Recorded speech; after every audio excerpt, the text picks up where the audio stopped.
दीपक और राधिका भाई बहन थे। उनकी उम्र में ज्यादा अंतर नहीं था।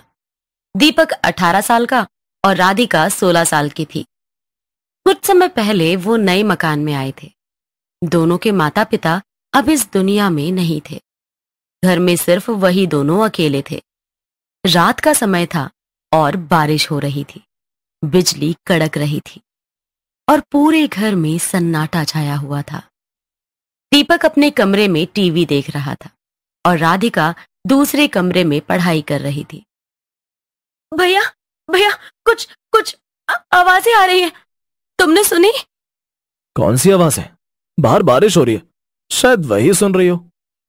नहीं भैया, ये बारिश की आवाज नहीं है। ऐसा लग रहा है जैसे जैसे कोई फुसफुसा रहा हो और वो आवाज मेरे कमरे में से आ रही है। अरे तुम बेकार में डर रही हो, चलो चलकर देखते हैं। दीपक और राधिका धीरे धीरे राधिका के कमरे की ओर बढ़े।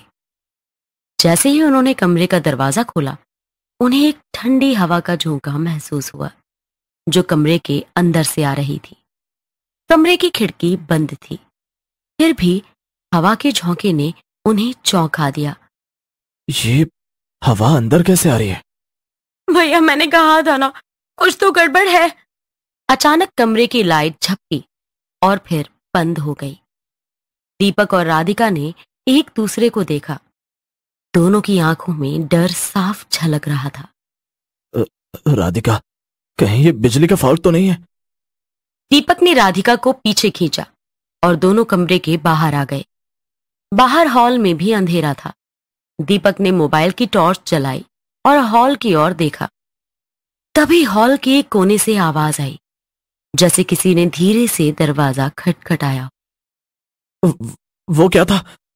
भैया, चलो यहां से चलते हैं, मुझे बहुत डर लग रहा है। नहीं, हम अभी घर छोड़कर नहीं जा सकते। हमें देखना होगा कि ये सब हो क्या रहा है।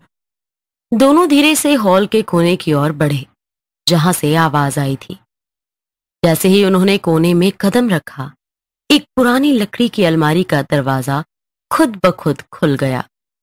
अंदर कोई नहीं था, लेकिन अलमारी के अंदर से ठंडी हवा बह रही थी।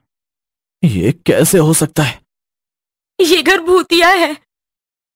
अचानक हॉल में एक ठंडी सीलन भरी हवा बहने लगी और उन्हें ऐसा महसूस हुआ जैसे कोई अदृश्य शक्ति उनके आसपास घूम रही हो।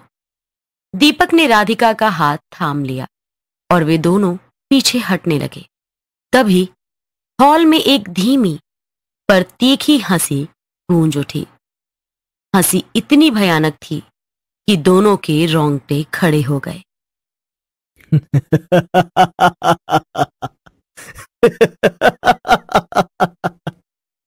भैया, वो हमें नहीं छोड़ेंगे भैया। हमें तुरंत यहां से निकलना होगा। दोनों तेजी से बाहर की ओर भागे, लेकिन जैसे ही वो दरवाजे के पास पहुंचे, दरवाजा अपने आप बंद हो गया। कमरे में अब भी वही भयानक हंसी गूंज रही थी। दरवाजा खुल नहीं रहा, हम फंस गए हैं। तभी दीपक को ऐसा महसूस हुआ जैसे कोई अदृश्य शक्ति उसके कंधे पर हाथ रख रही हो। उसने पीछे मुड़कर देखा, लेकिन वहां कोई नहीं था।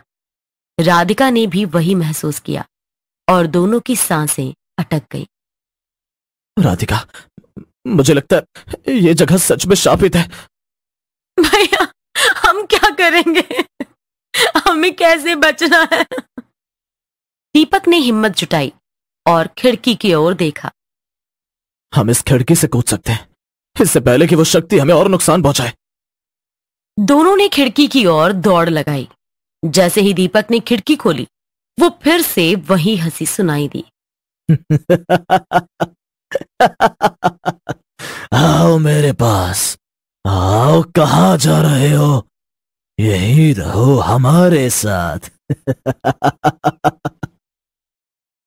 लेकिन इस बार वो हंसी धीरे धीरे खत्म हो गई और पूरी जगह पर भयानक सन्नाटा छा गया। दोनों खिड़की से बाहर कूद गए और भागते हुए पास के पड़ोसियों के घर पहुंचे।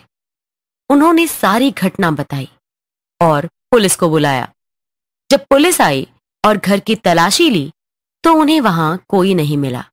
लेकिन पुलिस को हॉल में एक पुरानी तस्वीर मिली जिसमें एक परिवार था।